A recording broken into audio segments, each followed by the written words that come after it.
Week में कच्चे तेल की कीमतों में नरमी के बीच राष्ट्रीय बाजार में पेट्रोल डीजल के दाम आसमान छू रहे हैं। भारतीय तेल कंपनियों ने आज भी पेट्रोल डीजल की कीमतों में बढ़ोतरी की है। राजधानी दिल्ली में पेट्रोल डीजल की कीमतों में 80 पैसे की बढ़ोतरी की है, जिसके चलते दिल्ली में अब पेट्रोल 101 रुपये 81 पैसे प्रति लीटर, जबकि डीजल 93 रुपये 7 पैसे प्रति लीटर बिक रहा है। वहीं मुंबई में पेट्रोल का रेट 116 रुपये 72 पैसे प्रति लीटर जा पहुंचा है, जबकि डीजल की कीमत 100 रुपये 94 पैसे प्रति लीटर पहुंच गई है। तो देश में पेट्रोल और डीजल के दाम एक बार फिर आउट ऑफ कंट्रोल होते दिखाई दे रहे हैं। डीजल में 80 पैसे की बढ़ोतरी हुई है, तो पेट्रोल में भी आज 80 पैसे की बढ़ोतरी हुई है।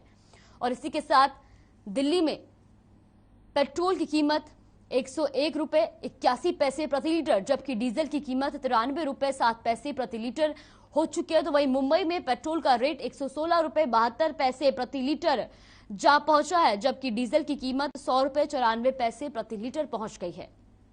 वहीं कोलकाता में 101 रुपये 35 पैसे प्रति लीटर पेट्रोल हो चुका है, जबकि डीजल की कीमत 96 रुपये 22 पैसे प्रति लीटर हो गई है।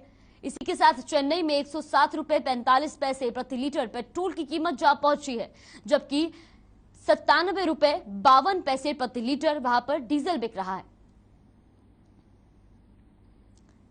तो फिर बढ़े पेट्रोल और डीजल के दाम। पेट्रोल की कीमत में 80 पैसे का इजाफा हुआ है, तो डीजल में भी 80 पैसे की बढ़ोतरी हुई है।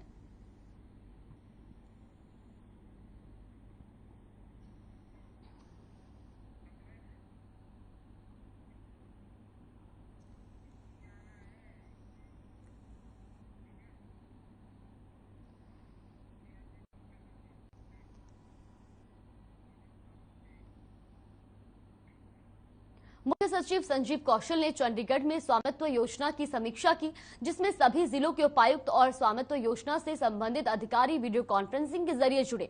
इस दौरान मुख्य सचिव ने सभी जिलों में स्वामित्व योजना के क्रियान्वयन में आ रही अड़चनों से संबंधित अधिकारियों से फीडबैक लिया और इनको दूर करने के निर्देश दिए।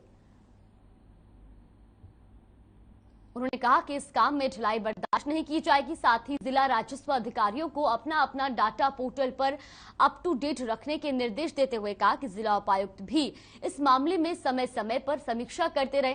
इसके अलावा उन्होंने जिला उपायुक्तों को निर्देश दिए कि वे अपने अपने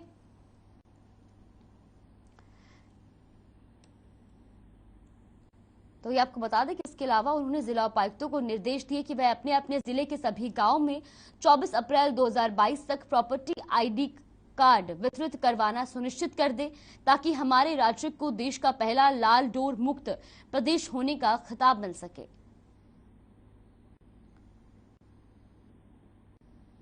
तो मुख्य सचिव संजीव कौशल ने चंडीगढ़ में स्वामित्व योजना की समीक्षा की, जिसमें सभी जिलों के उपायुक्त और स्वामित्व योजना से संबंधित अधिकारी वीडियो कॉन्फ्रेंसिंग के जरिए जुड़े।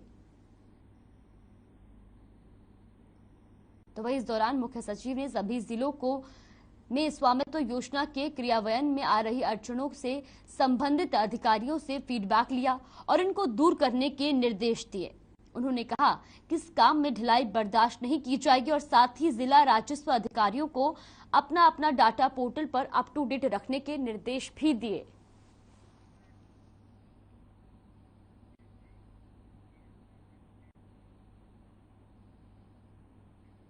चंडीगढ़ में डिप्टी सीएम दुष्यंत चौटाला ने वीडियो कॉन्फ्रेंसिंग के जरिए प्रदेश के सभी जिला उपायुक्तों से गेहूं और सरसों की खरीद की तैयारियों को लेकर चर्चा की। इस दौरान डिप्टी सीएम ने सभी जिला उपायुक्तों को निर्देश दिए कि मंडी में आने वाले किसान को किसी भी तरह की कोई परेशानी न हो। तो चंडीगढ़ में डिप्टी सीएम दुष्यंत चौटाला ने वीडियो कॉन्फ्रेंसिंग के जरिए प्रदेश के सभी जिला उपायुक्तों से गेहूं और सरसों की खरीद की तैयारी को लेकर चर्चा की। तो 1 तारीख से गेहूं की फसल की खरीद शुरू हो जाएगी। ऐसे में डिप्टी सीएम ने सभी जिला उपायुक्तों को भी निर्देश दिए कि मंडी में आने वाले किसानों को किसी भी तरह की कोई परेशानी ना हो।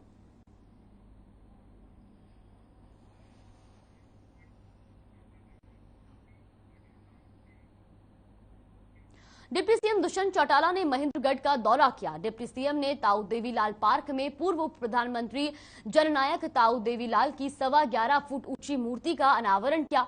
इस मौके पर पूर्व शिक्षा मंत्री रामविलास शर्मा समेत जेजेपी और भाजपा के अनेक नेता भी मौजूद रहे। उन्होंने इस अवसर पर पौधारोपण भी किया। इसके बाद पूर्व शिक्षा मंत्री रामविलास शर्मा के निवास पर जलपान कार्यक्रम में शिरकत की। साथ ही स्वर्णकार संघ की सोनी धर्मशाला की आधारशिला रखते हुए भूमि पूजन किया। तो डिप्टी सीएम ने महेंद्रगढ़ का दौरा किया और ताऊ देवीलाल की मूर्ति का अनावरण भी किया। तो वही पूर्व शिक्षा मंत्री रामविलास शर्मा के निवास स्थान पर शिरकत की।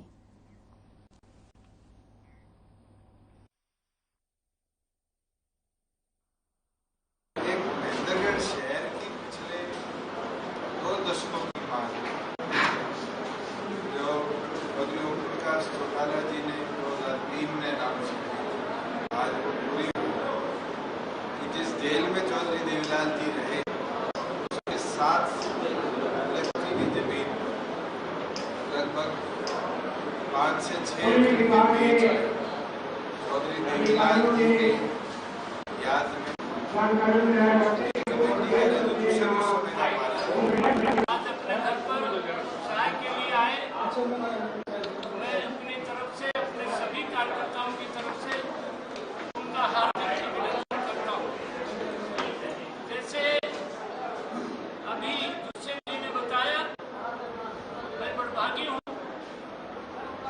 पूज्य चौधरी देवीलाल जी के साथ 1975 में रोहतक की जेल में मैं रहा। उनसे बहुत कुछ सीखने को मिला। 1987 में 77 में मैं विधानसभा का चुनाव हार गया था। रामदलीप सिंह जी जीते थे और चौधरी देवीलाल ने कोई संकल्प कर रखा था कि जब महेंद्रगढ़ जिले में जाऊं तो पहले रामविलास के घर रोटी खाऊं। 14/10/1978 को राठीवास में ढाणी में आदरणीय चौधरी देवीलाल मुख्यमंत्री महोदय 3.5 घंटा अपने घर पर रहे और उस दिन दोनों शहीद के सपूत का अपग्रेड किया। चंडीगढ़ में प्रधान महालेखाकार हरियाणा ने पेंशन अदालत का आयोजन किया, जिससे प्रदेश के वित्त विभाग के अतिरिक्त मुख्य सचिव TVSN प्रसाद ने पेंशनर्स की शिकायतों के समाधान के लिए पेंशन अदालत में कहा कि पेंशनर्स को उचित सम्मान देना और उनकी शिकायतों का त्वरित समाधान करना हम सबका दायित्व बनता है। उन्होंने हर महीने के एक दिन सभी जिलों के लिए 10 से 11 बजे तक का समय पेंशनर्स की शिकायतों की सुनवाई वीडियो कॉन्फ्रेंसिंग से करने के लिए निर्धारित करने की घोषणा की। साथ ही बताया कि पेंशन अदालत का उद्देश्य संबंधित विभाग के महालेखागार कार्यालय में भेजे गए लंबित मामलों की सुनवाई करना है। इस दौरान उन्होंने महालेखागार हरियाणा नाजरी जाफरी साइन के प्रयासों की सराहना की।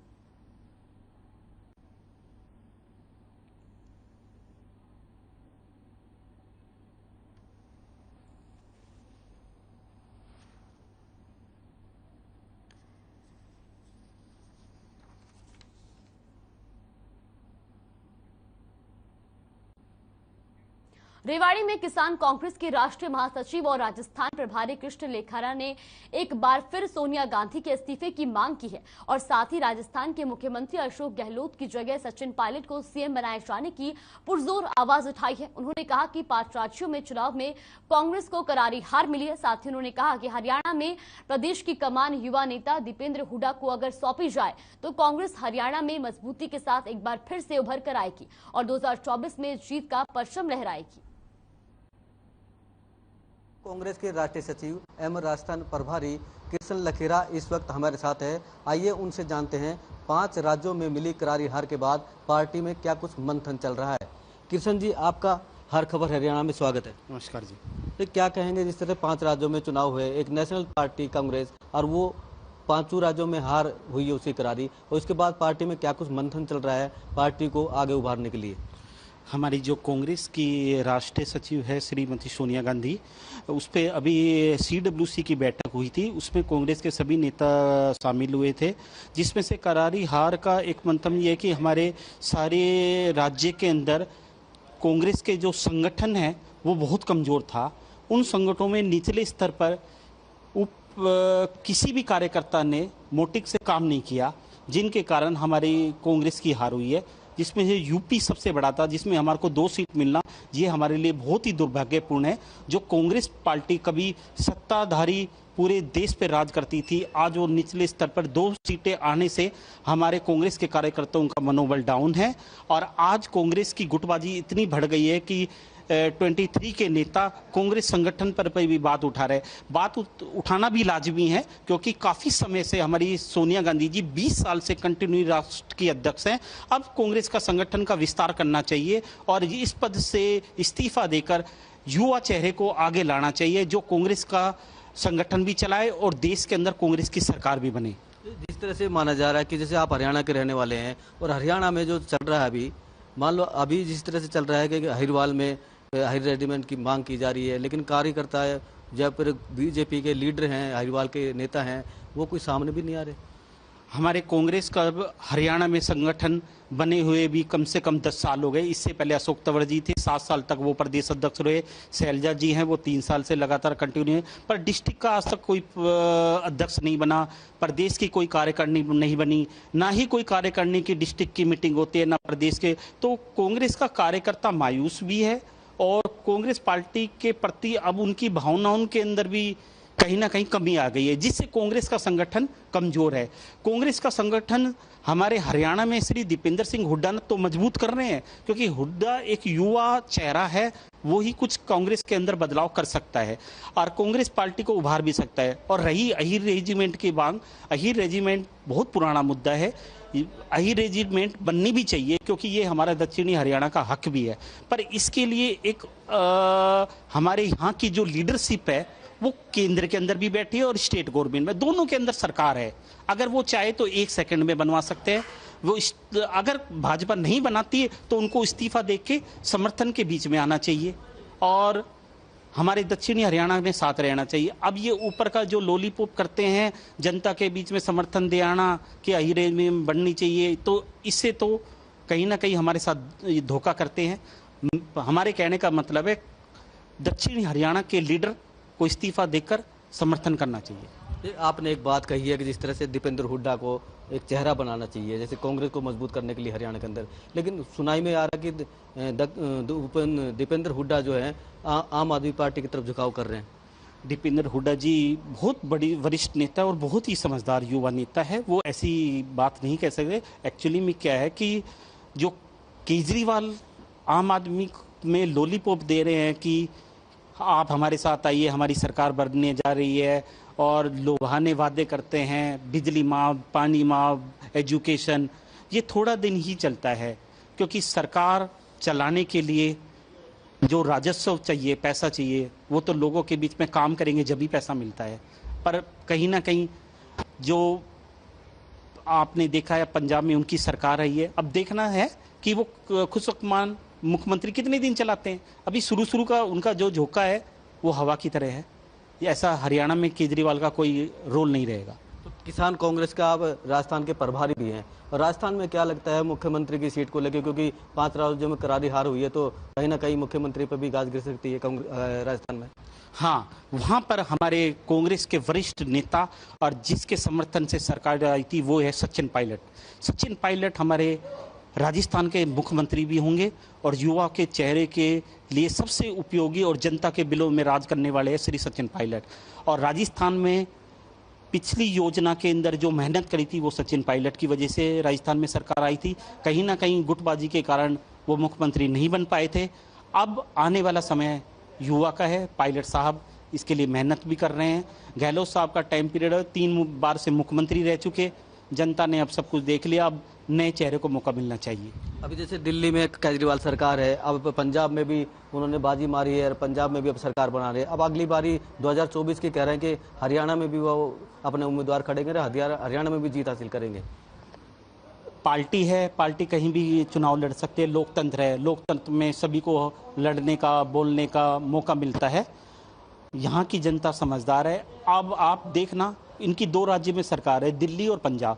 वहाँ की जनता का मोटू अब कुछ महीनों बाद मिलना शुरू हो जाएगा। और हरियाणा की रही जनता वो बहुत समझदार है, वो सिर्फ विकास के नाम पर वोट देगी। अब उनका जो चेहरा है बीजेपी का और आम आदमी पार्टी का, वो सबको नकार देगी और हरियाणा में नया गठबंधन कांग्रेस का जो चेहरा होगा उसी को सरकार बनाएंगे। देखिए, ये थे हमारे साथ कांग्रेस प्रभारी जो है कृष्ण लखेरा, जिन्होंने बताया कि कांग्रेस का जो आपसी मनमुटाव था, मनभेद था, जो टूट थी जो कांग्रेसी नेताओं में, उसी कारण से कांग्रेस बिछड़ गई और 5 राज्यों के चुनाव में उन्हें करारी हार का सामना करना पड़ा। लेकिन अभी उच्च स्तर पर पार्टी जो है गठन कर रही है इसका, और गठन करने के बाद नए चेहरे जब सामने आएंगे तो उसमें 2024 में कह रहे कि हरियाणा में फिर से कांग्रेस लौट कर आएगी। महेंद्र भारती, हर खबर हरियाणा, रेवाड़ी। झज्जर जिले के गांव बुपनिया में पहले ही दिन परीक्षा केंद्र पर जमकर नकल का मामला सामने आया है, जिसका वीडियो सोशल मीडिया पर जमकर वायरल हो रहा है।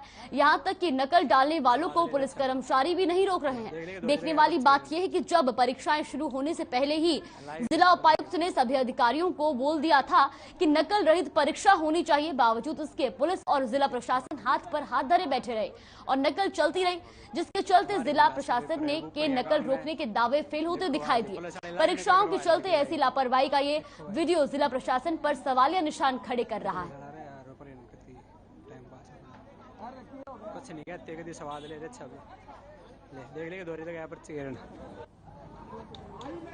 लाइव देखो, लाइव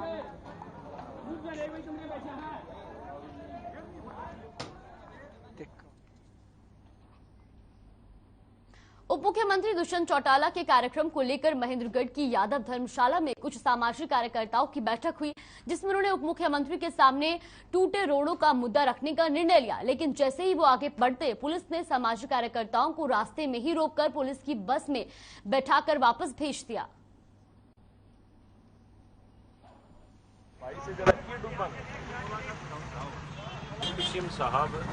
तुलाराम चौक से होके निकलेंगे जी।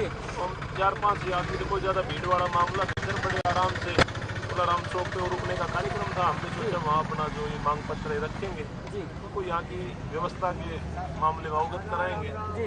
सबसे बड़ा दर्द ये है, सड़कें तो है ही, रोजाना 1-2 युवा साथी मर रहे हैं, उनके परिवार वाले, उनके हालात देखो कि घर के घर बंद होते जा रहे हैं।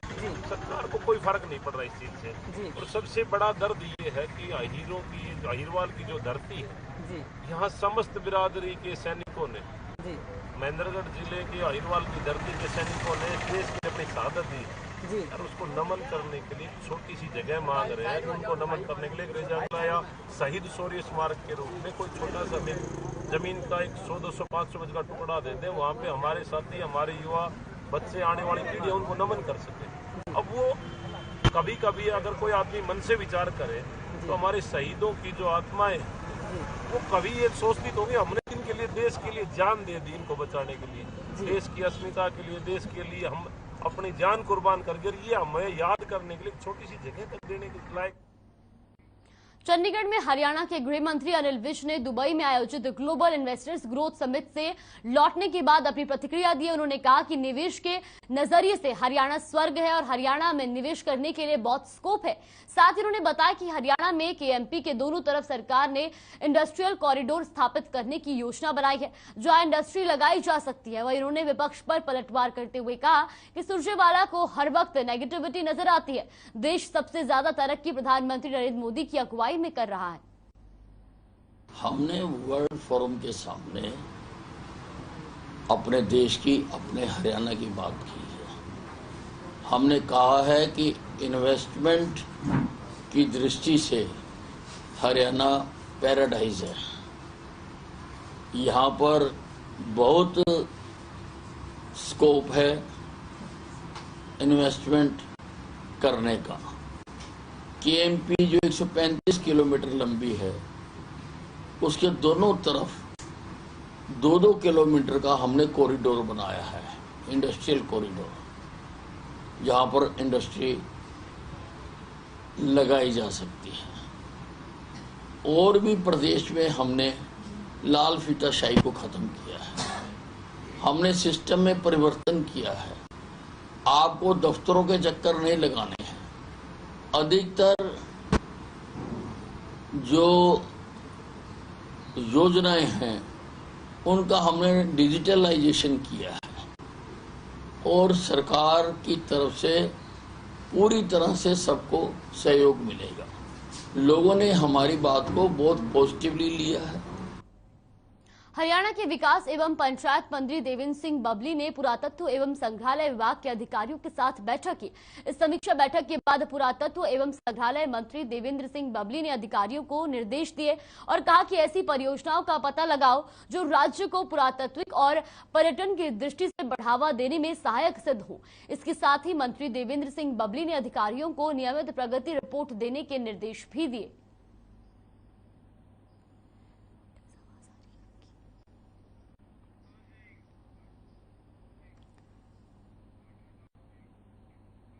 फिलहाल के इस बुलेटिन में बस इतना ही। बने रहिए हमारे साथ। नमस्कार।